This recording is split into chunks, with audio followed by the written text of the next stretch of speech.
உங்க போன் அடிக்கடி ஹீட் ஆயிட்டே இருக்கா? ஆமாங்க. இது இப்படியே கண்டினியூ ஆச்சுன்னா உங்க போன் உங்க பாக்கெட்ல இருக்கும்போது வெடிக்கிறது கூட வாய்ப்பு இருக்கு.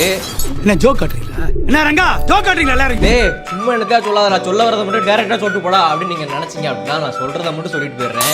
உங்க போன் ஹீட் ஆகிறதுக்கு மெயின் ரீசனே என்னன்னு பாத்தீங்க அப்படின்னா உங்க போன்ல பேக்ரவுண்ட்ல ரன் ஆகிற ஆப் தான். சோ உங்க போன்ல பேக்ரவுண்ட்ல ரன் ஆகிற ஆப் எல்லாமே பாத்தீங்க அப்படின்னா உங்க போனோட ப்ராசஸருக்கு வேலை கொடுத்துட்டே இருக்கும். சோ உங்க போனும் பாத்தீங்க அப்படின்னா ஹீட் ஆயிட்டே இருக்கும். இப்போ நான் சொல்ல போற இந்த ரெண்டு செட்டிங்ஸ் மட்டும் உங்களோட போன்ல நீங்க பண்ணி வச்சிட்டீங்கன்னா போதும், உங்களோட போன்ல ஓரளவு பாத்தீங்க அப்படின்னா ஓவர் ஹீட்டிங்கை கண்ட்ரோல் பண்ணிக்க முடியும். ஃபர்ஸ்ட் ஒன் பாத்தீங்கன்னா உங்களோட போன்ல செட்டிங்ஸ் குள்ள போயிட்டு பெர்மிஷன் மேனேஜர் குள்ள போய்க்கோங்க. இது உள்ள பாத்தீங்க அப்படின்னா எந்தெந்த ஆப்ஸ்க்குலாம் லொகேஷனும் மைக்ரோஃபோனும் தேவையில்லையோ அதை எல்லாத்தையுமே பாத்தீங்க அப்படின்னா டோன்ட் அலோ கொடுத்துருங்க. ரெண்டாவது பாத்தீங்கன்னா உங்களோட போன்ல செட்டிங்ஸ் குள்ள போயிட்டு மேல சர்ச்ல ஸ்கேனிங் சர்ச் பண்ணுங்க. ஸ்கேனிங் சர்ச் பண்ணீங்க அப்படின்னா ஒய்ஃபை ஸ்கேனிங், ப்ளூடூத் ஸ்கேனிங் இருக்கும். இது ரெண்டுத்தையுமே நீங்க ஆஃப் பண்ணிருங்க. இது மட்டும் நீங்க பண்ணிட்டீங்கன்னா போதும், உங்களோட போன்ல ஓவர் ஹீட்டிங்கை கண்ட்ரோல் பண்ணிக்க முடியும். இந்த வீடியோவை உங்களோட ஃப்ரெண்ட்ஸ் அண்ட் ஃபேமிலிக்கு மறக்காம ஷேர் பண்ணிட்டு இதே மாதிரி யூஸ்ஃபுல் இன்ட்ரெஸ்டிங் வீடியோ டெய்லி பார்க்கறதுக்கு மறக்காம சப்ஸ்கிரைப் பண்ணிக்கோங்க.